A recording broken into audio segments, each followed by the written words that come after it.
Welcome to our Thriving Singles Community podcast. We celebrate resilience and growth and transformation through life's challenges, mostly singles. So most of us are divorced or widowed and dealing with a lot of hardship, overcoming all kinds of stuff. And we're kind of all in the same boat, learning together and helping each other. So this is just a bunch of life stories of hope and healing and self-discovery, creating a new life for ourselves.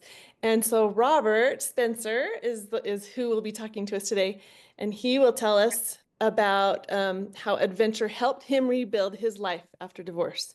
I have known Robert now for 3 or 4 years because we went skydiving in 2022, and I didn't really know Robert that well at that time. I probably knew you for about a year, and it was just through social media, just on Facebook. And he just put a post out there and said, "Does anyone want to go skydiving?" And I was like, "I'm in." It was on my bucket list, so I said, "What the heck? Let's go with some friends." I hadn't thought of doing it until he brought that up. So we did that in 22. So it's been probably yeah, three years or so. I originally tried to accomplish that in September of 2021. Yeah. I was trying to have as much fun and good times as possible before I was gone for a year on a stateside deployment with my unit, because I knew that life was going to be awful for a year. Yeah. And I remember you actually said, "Hey, count me in." And then I set up everything, and then I got a call the day before said the weather doesn't look great. So I'm like, well, we'll scratch that. And then, fast forward, 7, 9 months later, I was back in Utah on leave for like a little more than a week. I said, "Hey, Sheri, we're back during this time. I'm back during this time frame. Let's do it." Yep. But the first time I actually ever met you in person was a few months before, when I was under the radar back in Utah for just like 3 or 4 days, and you picked me up to go visit Fernando in the hospital. That's right.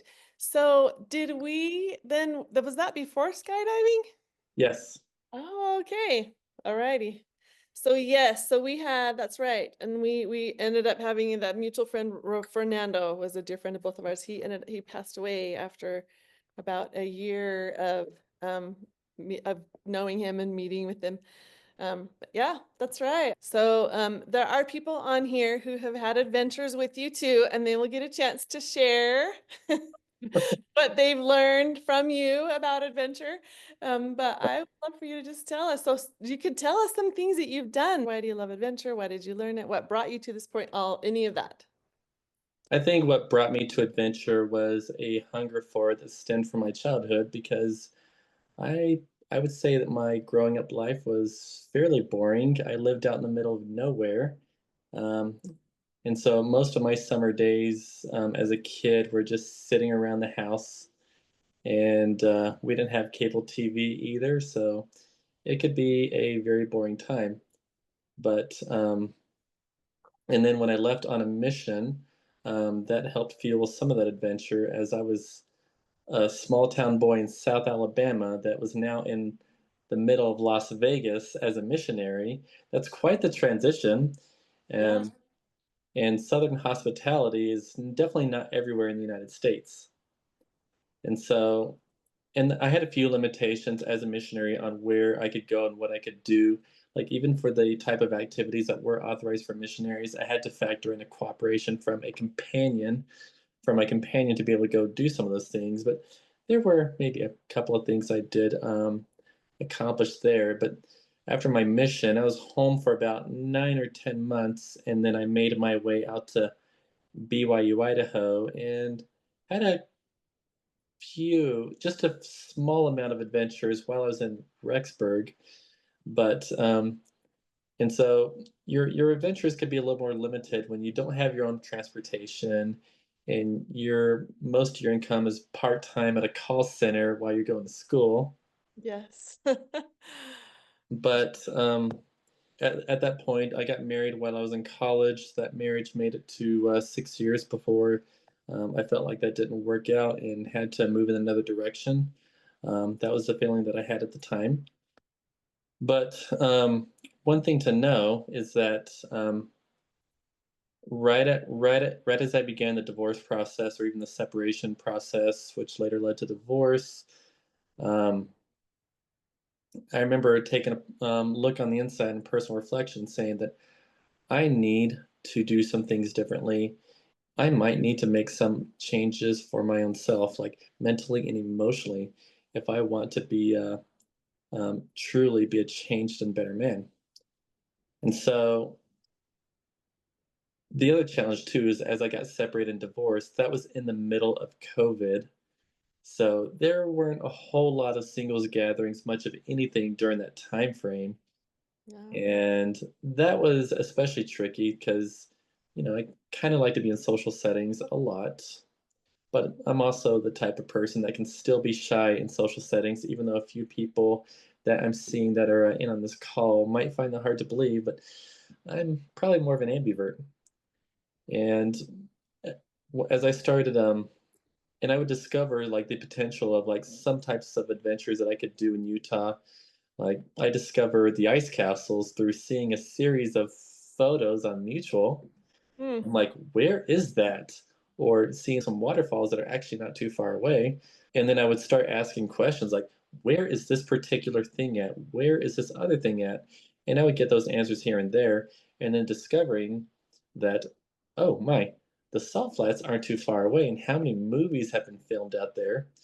And a combination of like seeing these pictures on places like the Mutual app, on Facebook, on various singles groups, but also Instagram Reels. It has been my main source of finding more adventures nice. because like a lot of people they'll post those 10-second videos. I'm like, whoa, that is so cool. Where is that at? And I would start doing my research, and I save a lot of videos so I can go back to them and look at them later. And so that's how I discovered Pink Lake over in Tooele County, just Oh, outside of Stansbury Park. Like I've never heard of it. we have a Pink Lake in Utah. Oh my gosh. It's wild, right? Yeah. So why is it Pink Lake? Is it like Great Salt Lake that has the Yeah, salt? it's a very heavily saturated body of salt water. Wow. Like if you got some salt on your leg, you're not going to be able to rinse it off with the water because Really? you'll just get more salt on your leg or Oh, whatever that, the case yeah. is. Seeing that delicate arch on at least half of the license plates in Utah, I went out to Moab a couple of times and saw a delicate arch for myself. So there's that. Bonneville Salt Flats, Pink Lake, like I mentioned, the Bingham Mine Overlook before it became permanently closed. That is a very Oh, stellar and I magnificent know it's view. close. Wow. Yeah, there was like part of the road collapsed or something like that, I think. Um, I hit up Antelope Island. I finally visited the Loveland Aquarium and saw that for myself and how cool that was. Same with the butterfly biosphere, Battle Creek Falls and Pleasant Grove, the Midway Crater. It's like a dome cave thing with a hot spring inside. That That's was really cool. And then another time, I had to make a couple of runs to Missouri and back and discover the Echo Reservoir out in Colville. And that became my go-to spot in summer and spring for whenever I want to get away from everything and relax at a lake. Eventually, I did discover that you can rent a jet ski for a couple of hours for like only what, $200. So that was amazing. And then at one point, I haven't even been divorced for a year, but I realized I haven't really been on a legit bona fide vacation. Like most of my vacations were just going out of state to see extended family. Like I haven't been on a real vacation. So then I started looking at Hawaii, but Hawaii was still pretty strict about COVID. I thought, hey, Florida's pretty COVID friendly. What options do I have there? And so I started researching Miami, and I put together a whole week long deal there where I went on a helicopter ride. I did an airboat tour in like some alligator infested swamp or something like that. I did a jet ski tour. No one else showed up for that tour, so it felt like a private tour where we yeah. went through the bay and all that, and even went out to the ocean on a jet ski. That was a ton of fun. I even snorkeled at Coastal Reef over in Key West. That was just amazing. And then when I got deployed, people laugh about this when they ask where I deployed to. But I was on the border mission helping out Border Patrol. And my task force, my unit was based out of San Diego. Yes. So I had a lot of beach days on my off days down in San Diego, but this also included some sailboat rides in the bay. And then what else did I do? I took up surfing lessons while I was there. That was another really cool highlight that I got myself into.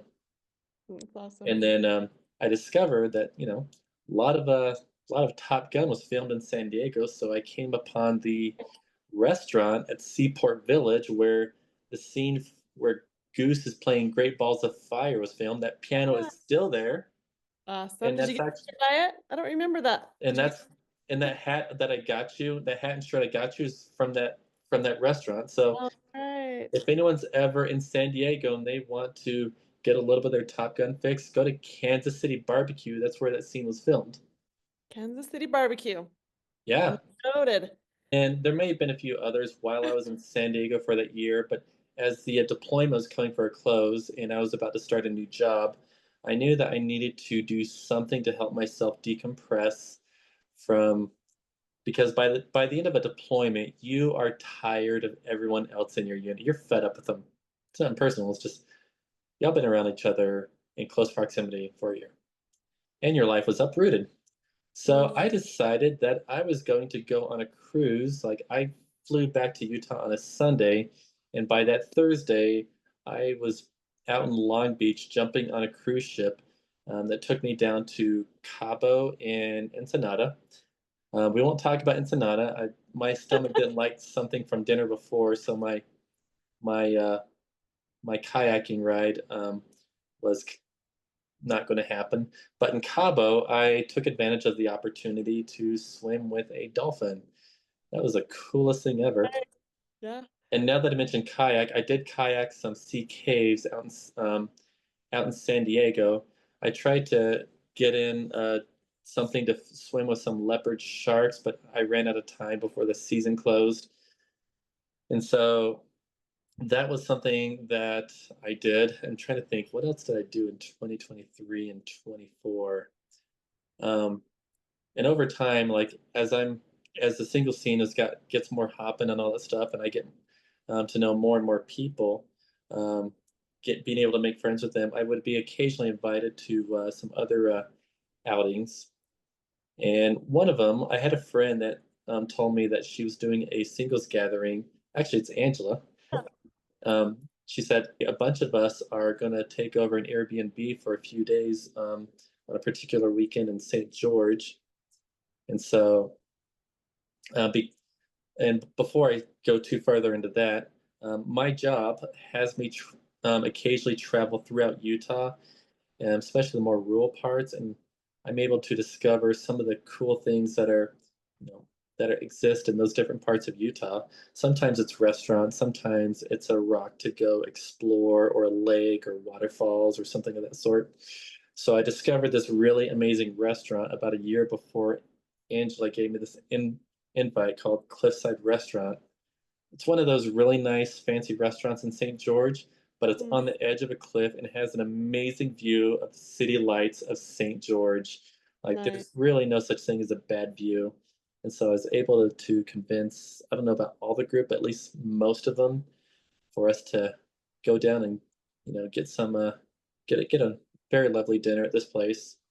And then convinced half of them to go country dancing in St. George Oh, while we're there. And what else happened in 2024? Oh, um, I'm drawing a blank throughout the better part of the year at the moment, but I did, however, the day after Christmas, this last Christmas that we just had, I took about 3 or so days and went down to Hanksville and finally hiked and explored some slot canyons that were near Goblin Valley State Park. And there's also this place known as Purple Mountain that's about 30 minutes away from Hanksville. And one of the interesting things about Hanksville, for those who've never been there, is that there's a gas station inside of a little mountain. And about a few decades ago, the owner of that place had a little stand just outside of that where he'd like sell various goodies or whatever the case is. And he would offer free beer for any miner in the area if they brought spare dynamite. My And God. they would use that dynamite to bla- blast inside this little mountain to what we now have as the interior of this gas station. It's just absolutely wild. That's awesome. It's very cool. Oh, and then I was dating one girl that one point had me come with her family to Flaming Gorge, so that was a really cool explanation. It was kind of hard to, kind of strange to fathom the type of reservoir that Flaming Gorge is, because I'm just used to like, just a big, huge body of water that's got some sort of organization to it. But Flaming Gorge, I'm no expert on Flaming Gorge, but I don't think it's very hard to get lost there. Yeah, that's true. This is true. Hey, I wanted to pose a question to listeners, people who are on this call. Um, I'm thinking of excuses that we have. We would love to do these adventurous things that you're naming. And I think of all the excuses, the things that stop us. So if there's anyone on this call who would like to do stuff like this, but have reasons for not doing it, you can speak up or put it in the chat. And we'd love to talk about those things. And the reason why I'm wanting to bring it up is because I know that Robert has also had obstacles that he's had to work through. And then I would ask Robert to share with us how, what's some advice that you give to us um, for these obstacles that we have, because we all want to do fun things, right? But we all have excuses that keep us from doing it. I'll answer this one for most of them. Yeah. Uh, Family, kids, obligations. So let's go to the next one. Yeah. Yeah. Fear of heights. Yeah. So that's a good one. So Deanne, is that something that you would you want to do something like that, but you're afraid of heights? Is it, or you just have no desire? That's probably a okay. Then there's also, let's see. We have another one here. From the adventures I planned, the other excuses I hear the most are either cost or not knowing anyone who is going. Angela, I was actually thinking about that. Something that Robert is also really good at, and some of you may or may not know, all of these adventures that he listed, most of them were by yourself, right? Yes, majority of them I was writing solo. Yeah. So you think of something fun to do, you don't wait for who you know, you don't wait for who's going to go. Sometimes we like to do it with other people, but I love that you set the example. I Just go out, mean, have fun, don't wait. don't get me wrong, I would very much prefer to go with other people, but if I just wait and rely on someone to come with me, then I'm going to look back in 50 or so years and just be heavily disappointed and say woulda, coulda, shoulda. Yeah, don't wait on other people. So Deanne says, I've always wanted to go to do skydiving, but I have a huge fear of heights. My mom did it and I loved it. It's true. So, Deanna, let me share you my experience because I understand where you're coming from on that. So the plane ride up to that point for myself was not so bad. We're just, chewing the fat or whatever the case is. And then reality starts to, set in as your skydive instructor straps you to him. And then the door opens, you feel the air, and you're like, okay, I'm just going to keep my mouth shut to make sure that I don't chicken out. And I'm not going to open it until we are off the wing. Oh, you have to scream. Off the wing. Okay, that's different. But yeah, I was very nervous. I was very nervous to say the least when we were on that wing. And then after the shock wore off, then I realized, hey, this ain't so bad. This is so great. Yeah.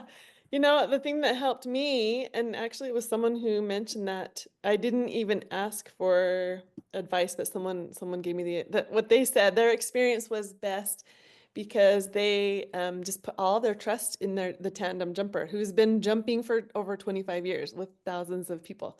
So you're strapped to that person who knows what they're doing, and you just kind of trust. You put your head back on their shoulder and you jump with them, and that they just jump and you're with them.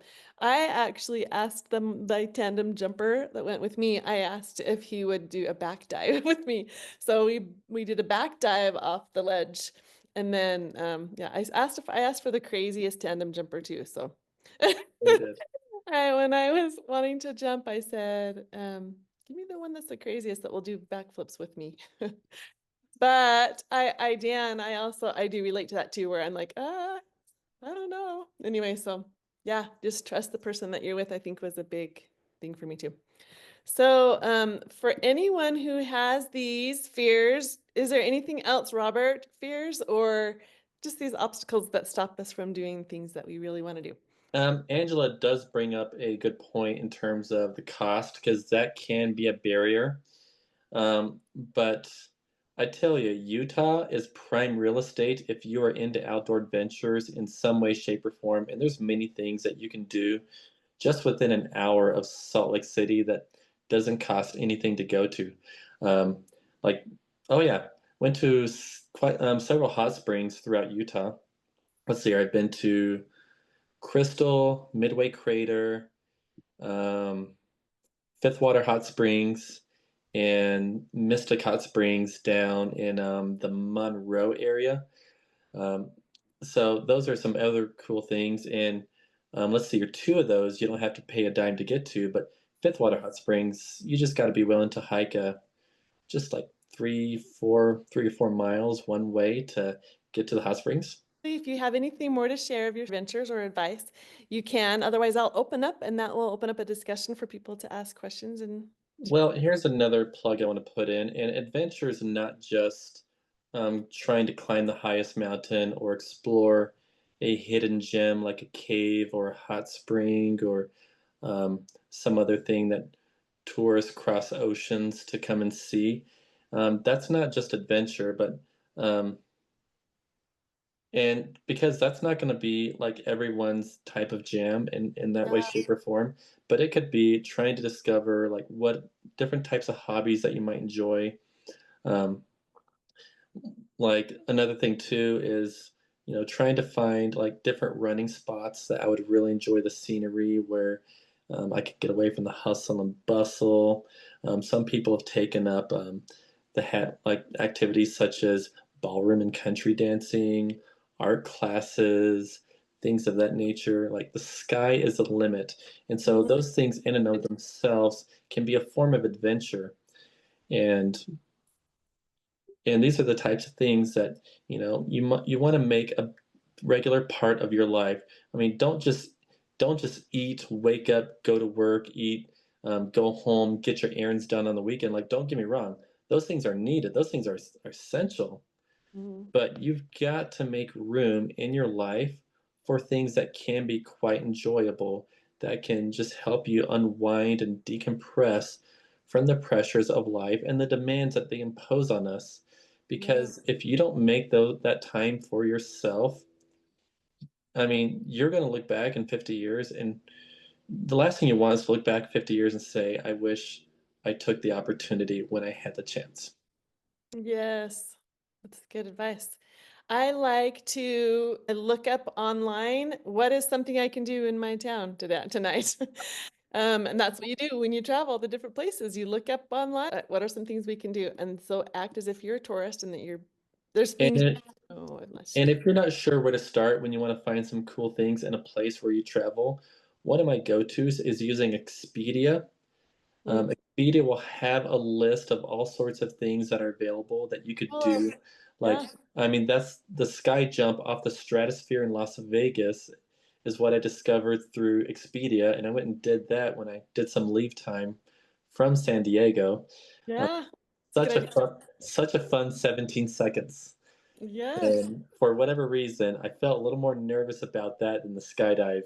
I guess I was just afraid of the cable snapping like Oh, yeah. midair or something like that. But yeah, I've got that one on my Instagram account Oh, cool. of me taking the jump, and it was great.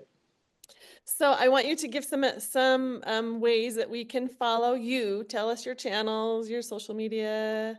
The people that are in here might already be following you. So it's good to find out his adventures. And that's where he posts and says that, hey guys, I want to go skydiving. He wants to go with me. We need to go, So by the way. Facebook is what I use to say this is where I'm going in the future. The aftermath, I'm more likely to put on Instagram. Oh, that's a good idea. Yeah, invitations on Facebook. And then look what you missed on Instagram. I love it. Okay, well, I'm going to open up. Everyone, you guys can open up your cameras who want to do that and your mics. Um, and no pressure, guys. If you want to and be included in the conversation, you can. This is just the end where we just kind of all hang out and chat. You can throw comments in the chat still too if you'd rather do that. Who are your siblings? What are the like? Where do you fit in with your siblings? You said I'm one of 6 kids, 4 brothers and 1 sister, and if you can't tell, my parents saved the best for last. Oh, there you go. Um, but yeah, from a small town with one traffic light in South Alabama, and had a few adventures here and there, but those were mostly through the scouting program and some of the campouts that have brought me to the highest point in Alabama, which is Mount Cheaha. And then another thing that I just realized too, this happened in 2023. I actually flew back to my hometown in Alabama to celebrate the retirement of a teacher who meant a great deal to me. And then I realized, wait, I'm going to be down there. I also realized that, hey, Auburn is going to be a 2-hour drive away from where I'll be versus being on the other side of the country. So why not um, hit up the Auburn season home opener while I'm there? And then I made that happen. And then being that I was flying into Atlanta, then getting a rental car to make the 4-hour drive to where I'm from, I realized, hey, when I go back, before I hit up the Atlanta airport again, I'm going to hit up the Coca-Cola Museum. Nice. Yeah.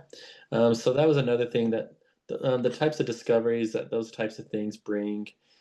And so, but as far as like my childhood goes, one of my biggest highlights in my teenage years is probably being on yearbook staff and being able to go to different school events and getting free admission to the school events because they needed pictures taken and discovering more of the different types of people, different types of activities and things that were going on. That was a great deal of fun. And as far as other things in my teenage years, I can't really think of too terribly much at the moment. But I would say that I've really tried to take off. I'd say that most of the adventures have happened after my divorce. Yeah, that's right. I remember you saying that, which is great. It's the hardest time of your life when you feel like you could very easily go into a rut and just give up on many things. But making Well, it into an adventure is so much better. I'd say a lot of the highlights in my life were not highlights, but really cool adventures or things that I've really enjoyed and had some wonderful takeaways from it. Would start with genuinely ask myself, can I actually pull this off? And then what are some options that I have on the table? What are some things that I can move around to make this happen? Can I align my budget to do this really awesome thing? That's really good. And I also would recommend Angela. I hope you don't mind this, Angela. If you guys are not connected with Angela, she's our event planner of the year. I always see these fun adventures. Oh, she is. And just follow. Angela has some great events that she shares with people too. Oh, people that she's never met have walked up to her and be like, Angela. Yeah, that's awesome. Oh, that's understandable. One of the groups in the chat. So this one, because you guys are talking about adventure on this podcast, I posted my adventure group. So in this one, we focus on adventure and activism. So we do service, we do adventure. Awesome. So that's a group. That's the adventure one. Okay, Yeah. very good. Yeah, I'm gonna copy that one so that I can also go there. So yeah, everyone who wants to follow these, I will also include these on the podcast when I put it on in my platform and share that with you guys as well. Very good. Okay, so here's an embarrassing question for you, Robert. Oh dear. He's a good guy, and I just want to help him get married. because I know he's not desperate, and I know that he's not like he can figure it out on his own. Tell us what you're looking for, Robert. You know what I normally answer on those LDS singles group threads whenever that question gets posed? What do you say? It's Female. a trap. It's a trap. Don't say it.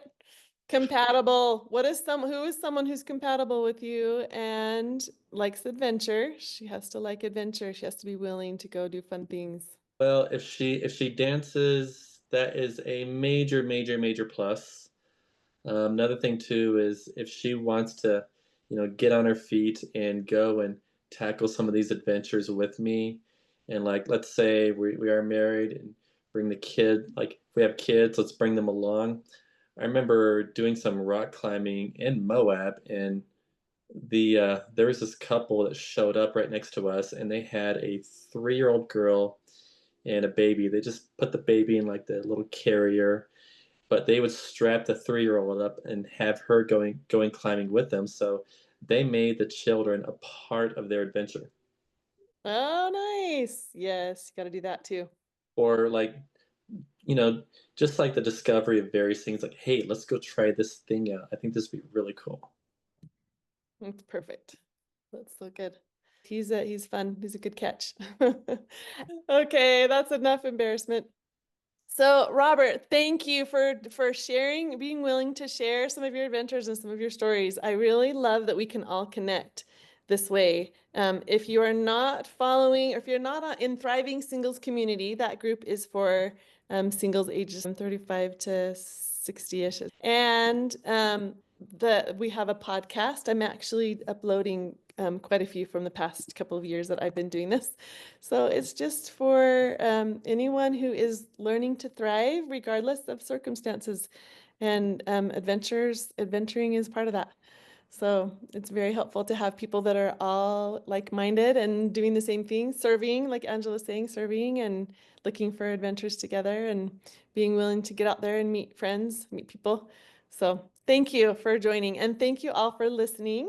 And I hope that you guys all have a wonderful night. Thanks.